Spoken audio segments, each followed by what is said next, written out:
So as 2025 comes to an end, a brutal 5-week content drought still awaits us until UFC 324.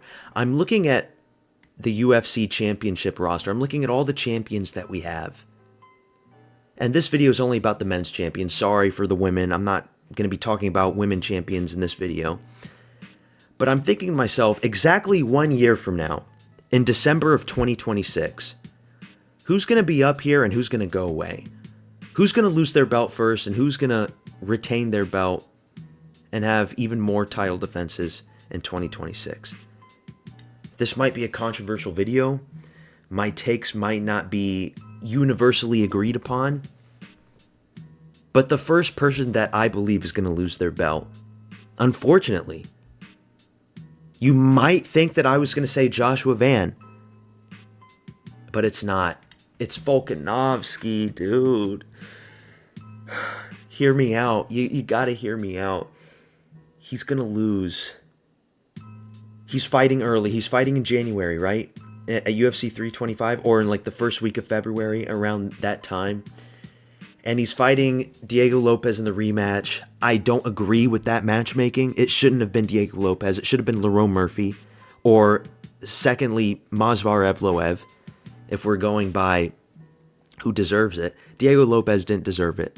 But hey, the UFC gives him a second shot, a freebie. You know Lopez is happy, wanting to enact his revenge. Lopez is probably going to be very motivated for this fight.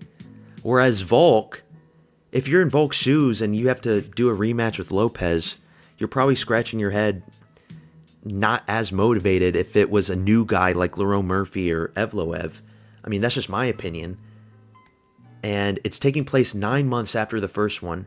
And I know the consensus about the first fight was that, oh, you know, Volk is too old. He can't break the over 35 curse in the featherweight division where youth matters a lot. Youth matters a lot in these lower weight divisions. But he's 9 months older. And Diego Lopez is in his prime right now. He's like, what, 30, 31? And he's only improving his skill set off a great win against Gene Silva, who's legit, and destroyed his face, made it look like mincemeat. And I was hyped up on Gene Silva. I picked Gene Silva to win. I thought he was going to be the future of featherweight, and he still might be. We'll see what he does against Arnold Allen. But there's just something that tells me that Diego Lopez is going to win the rematch. And if he does, are they going to do a trilogy? I hope to God they don't. They need to move it on. Volk, you can't tell me that Volk is in his prime. You know? He's not in his prime. He's 37. He's going to lose a belt first. Come back to this video. Don't say that I didn't warn you. Don't say that I didn't tell you so. Bookmark it for exactly 1 year from now. We're not going to see Volk's face up here anymore. Which is so sad because it'll truly be the end of an era, man. It'll be over for the Volk era. And if Lopez becomes the champion, I don't see Lopez as a dominant champion that reigns supreme with multiple title defenses for many years to come. There's going to be guys that beat Lopez. If they do the Evloev rematch, I could see Evloev beating him again. I could see maybe Steve Garcia knocking him out. Kevin Vallejos is moving up. Maybe Lopez could beat a guy like Kevin Vallejos. I could see Lopez actually beating Vallejos, but, you know, like, it's not the same thing. Like, a prime Volk probably beats Evloev. A prime Volk knocks out Steve Garcia. I can't say the same with Lopez, but we don't have a prime Volk anymore. So, he's going to lose his belt first. It's sad. We move on to second place, though. Obviously, the second place position is Joshua Van. He is going to lose that belt in 2026. That belt doesn't belong to him. I don't consider him to be a legitimate champion. He won the belt, but he didn't beat the champion. He didn't beat Pantoja. Pantoja had a 1 in a million fluke injury, and the belt, unfortunately, was stolen by this Joshua Van. I was going to say something derogatory, but I know a lot of the Burmese haters are going to storm my comment section again. Don't storm my comment section. You should be dealing with your own civil war over there in Myanmar, okay? But there's nowhere for Joshua Van to run. He's going to either have to fight Pereira or Cap. Or Horiguchi. They're not going to do Horiguchi next. But because Joshua Van is very active, he's talking about fighting in February. If he fights in February, he'll probably fight another 2 times in 2026. So it's going to be Pereira or Cap, and then eventually Horiguchi, because Horiguchi is going to beat Amir Albazi. And I did pick Pantoja to beat Van by being a backpack leech and submitting him with the rear naked choke. But Pereira, you could argue, is an even bigger backpack leech than Pantoja. So if they do go with Tatsuro Pereira, I'm picking him to beat Van. I'm picking Cap to knock Van out in probably like the first or second round. Cap knocks out Brandon Royval in the first. Joshua Van goes to decision with Royval. He knocks down Royval in like the last minute of the fight, or like the last 10 seconds of the fight. But nah, dude. There's nowhere for him to run. I am a Joshua Van hater because of the way he celebrated and ran around the octagon with a belt that doesn't belong to him. You were preparing to fight the second best flyweight in UFC history, and you won the belt in such a manner, and you're happy because of that. I know the money aspect is there. It's like he's going to be getting paid more now. I get you can be happy about that, but it's just scummy, dude. He didn't even check up on Pantoja. Not hyped for him. He's going to lose the belt fast. It's going to make me happy. We will be there praying for his downfall. But who's going to be in third position? Because now it's getting a little tough. Now the takes are going to start to get a little controversial. People are going to be disagreeing more. Because in third place, and this was tough, I do have Petr Yan, who just beat Merab in a masterclass. But the reason why I have Petr Yan is because I don't know who's going to win between him and Umar. It's a 50-50 fight. And that fight is going to happen in 2026. Umar is going to beat a washed-up Figgy, and he is going to get the next title shot, unless Sean O'Malley brutally knocks out Song Yadong in spectacular fashion, in which the Dana White privilege will come into effect, and they do the Sean O'Malley rematch with Petr Yan, which I'm in favor of. I would love to see that rematch in a 5-rounder. But even a Sean O'Malley rematch, I'm not going to count Sean out. He did rob Petr Yan, but Sean still has that one-hitter-quitter fluke type of power. And he was tagging Petr Yan. He did hit him. He bloodied him up. And even though it was a robbery, it was still close. So I do think Petr Yan will probably lose the belt in 2026. And that's going to be a controversial opinion. Because he has lost before in bullshit situations. You know, the DQ, split decision robbery. The first fight, we can believe that Petr Yan did break his hand, which means the takedowns were harder to defend. But the Umar fight, like, Umar's good. It's just that Merab is a completely different fighter in his own category at the time. And I think if Merab wasn't so active, if he wasn't fighting 4 times a year, and he was preparing more for Petr Yan and not overlooking him, because I think we can safely assume that Merab overlooked Petr Yan. He thought the fight was going to play out very similarly to the first. And because of that, he lost his belt. Umar, though, still young, in his prime, getting better. He's got that nice front kick, a decent striker, and a Dagestani wrestler. Those are threats. Those are all threats that Yan's going to have to deal with. I don't know who wins, and because I don't know who's going to win that one, I have Petr Yan in third place. But now we go to fourth place. We've got Hamzat, Ilya, Alex Pereira, Tom Aspinall, and Islam Makhachev, who's left. Fourth place, it's going to be Islam Makhachev. It's going to be Islam Makhachev, man. Okay?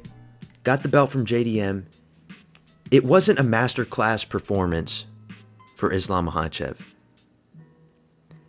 If it were a masterclass performance, he would have done more damage to JDM's face. There would be more bruises and cuts on his face.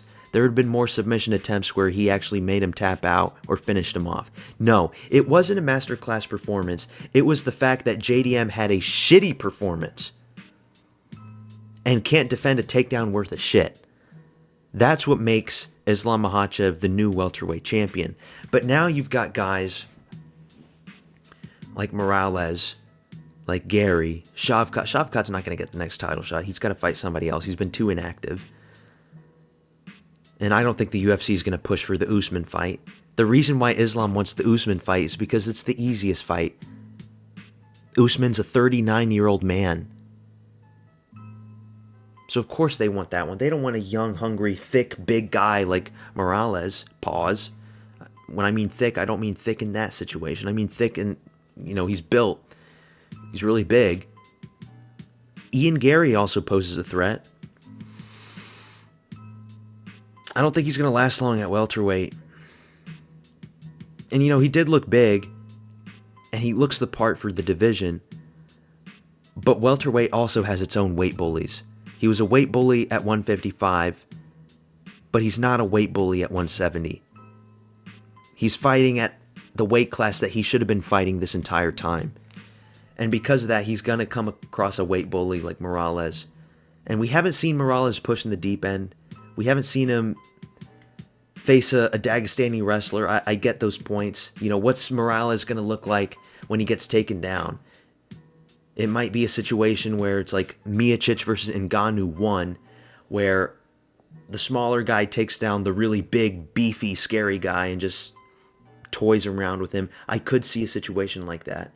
Because the thing with welterweights, there are going to be guys that know how to get double underhooks. There are going to be guys that know how to sprawl. There are going to be guys to strike with confidence without running into a telegraphed double leg takedown. Unlike JD fucking M.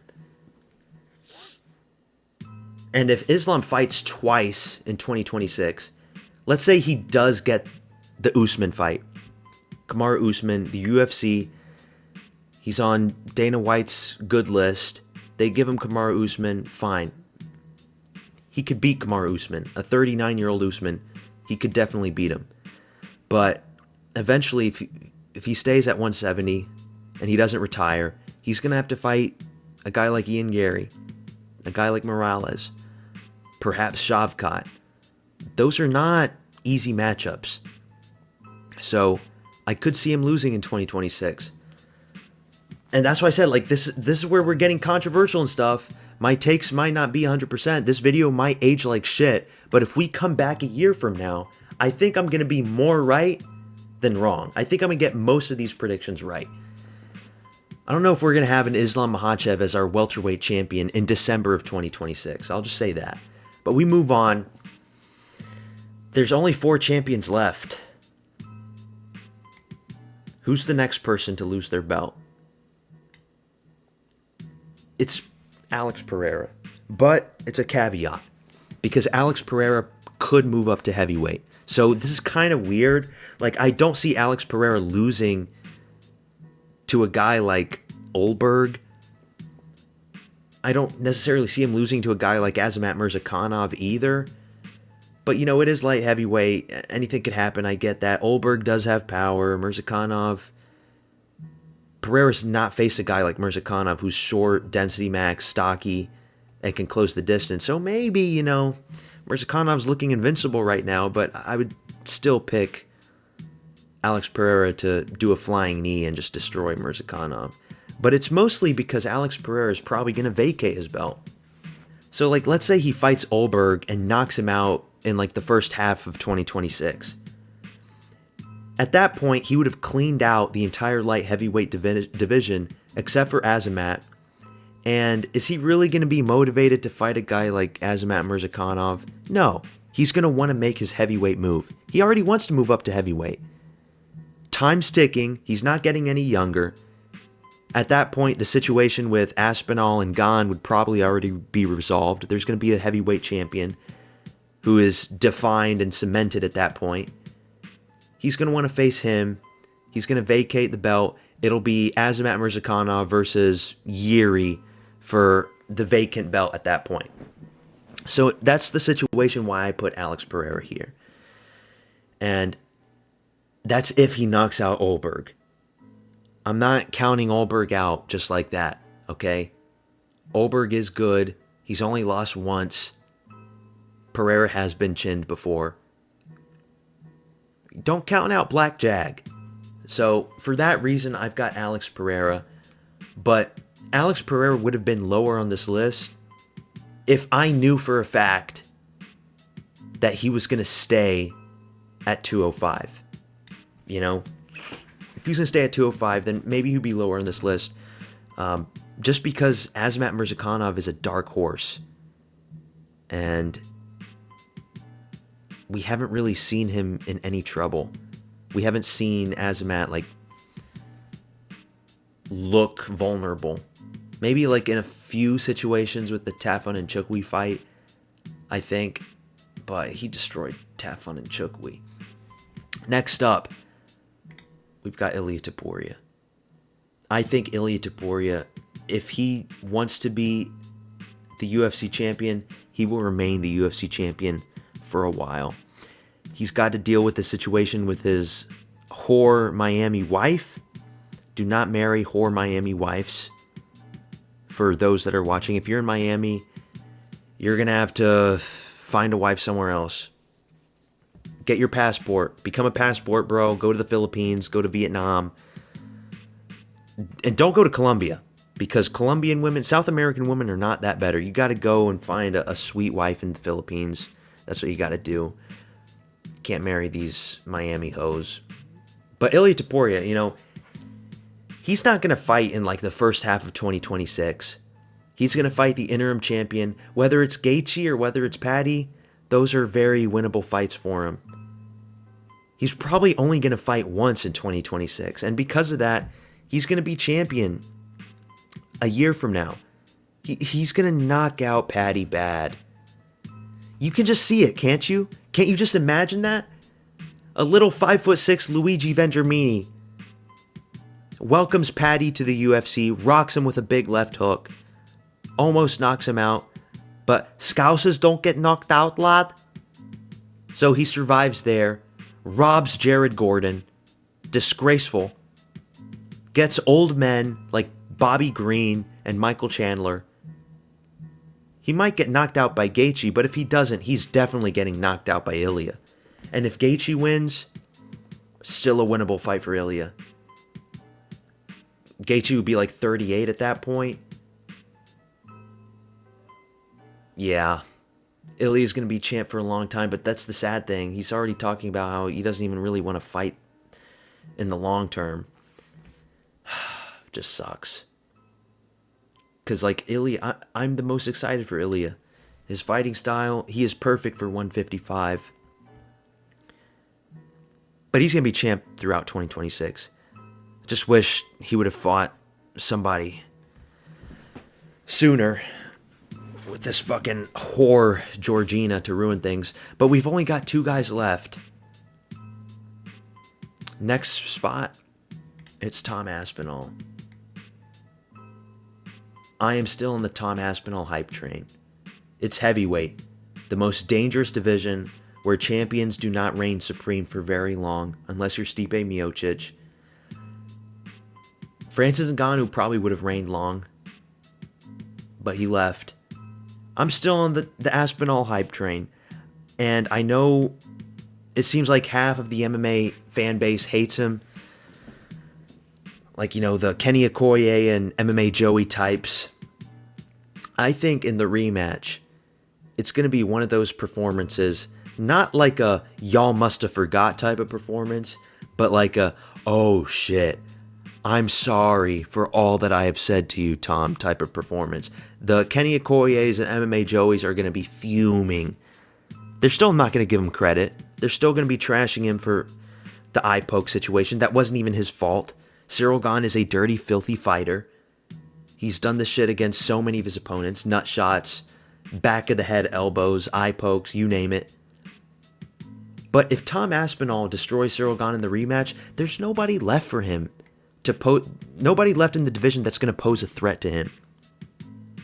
If they do the Volkov rematch, it goes a similar situation. If Waldo knocks out Derek Lewis,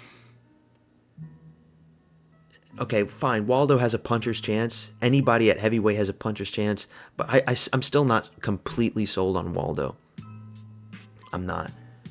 Curtis Blades, they're not going to do a Curtis Blades trilogy. Jalen Almeida, the UFC is going to want to keep Jalen Almeida far the fuck away from a title shot. But even if they do give Jalen Almeida a title shot, I could see Tom Aspinall destroying Jalen Almeida. He just has to get through Cyril Gane. And if he gets through Cyril Gane, that's it. He will clean up the rest of the division. There's new guys moving up, like Mario Pinto, Delija. But Aspinall's not going to fight those guys. He trains with those guys.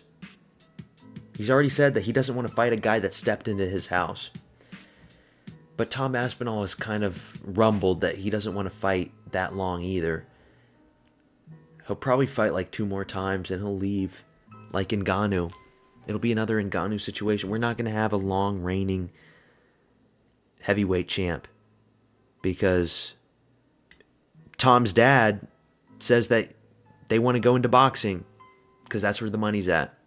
And Tom Aspinall does have boxing experience. He has one boxing fight on his box rec.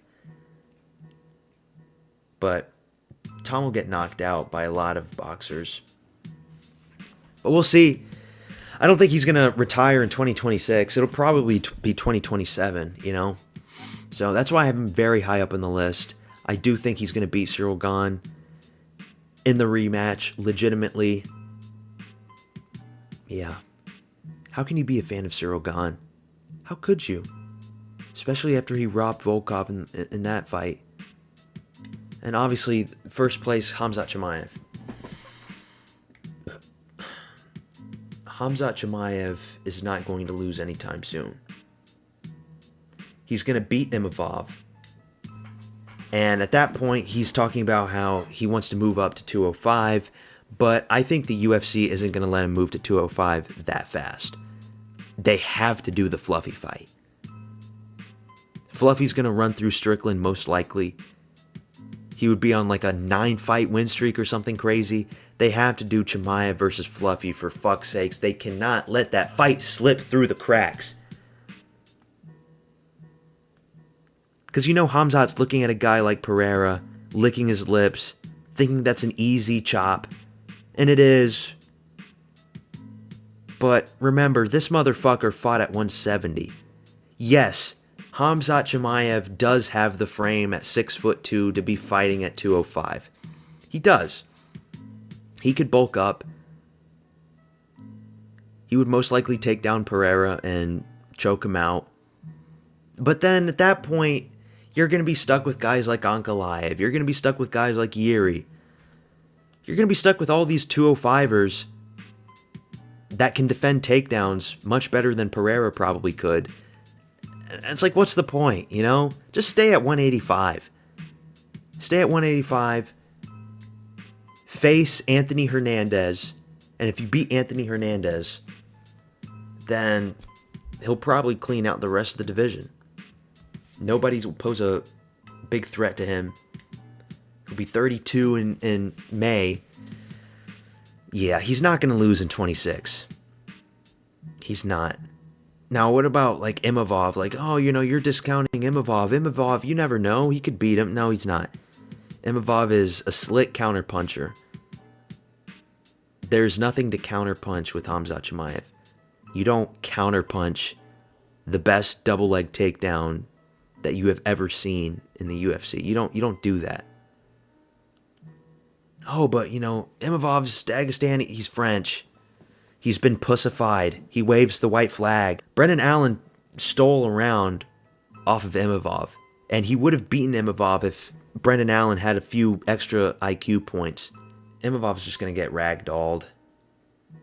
And that's that. We're going to have Chimaev as our champion probably throughout 2027 as well.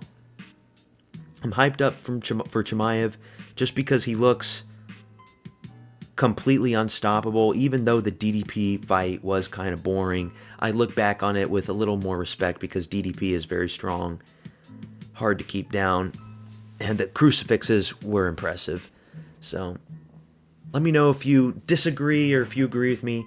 Volk's going to lose his belt. Joshua Van's going to lose his belt. These two guys, they're going to lose in 26. Petr Yan, 50-50 whether he loses to Umar. 50-50 whether Sean O'Malley gets a fluke knockout against him. That's why I have him in third place. Islam, if they gift him the Usman fight, he'll probably win against a 39-year-old Usman.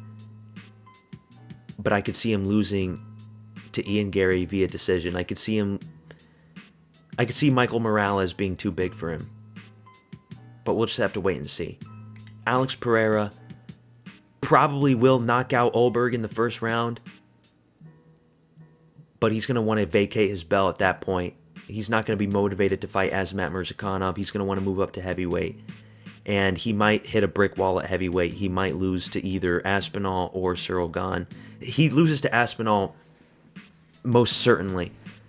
I would love to see Pereira versus Cyril Gane if Cyril Gane wasn't a dirty fucking cheater.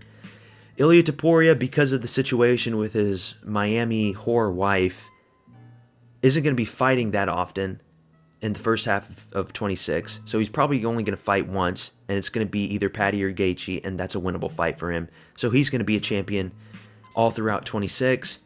Tom Aspinall, I think he's going to get through Cyril Gane in the rematch, and there's really nothing left for him at heavyweight that is going to pose a threat. So that's why Tom's in second place, and then Chimaev looks unstoppable. I think those are fair, good takes. But let me know what you think. That's all I got for this video. Subscribe to my channel, motherfuckers. Peace out.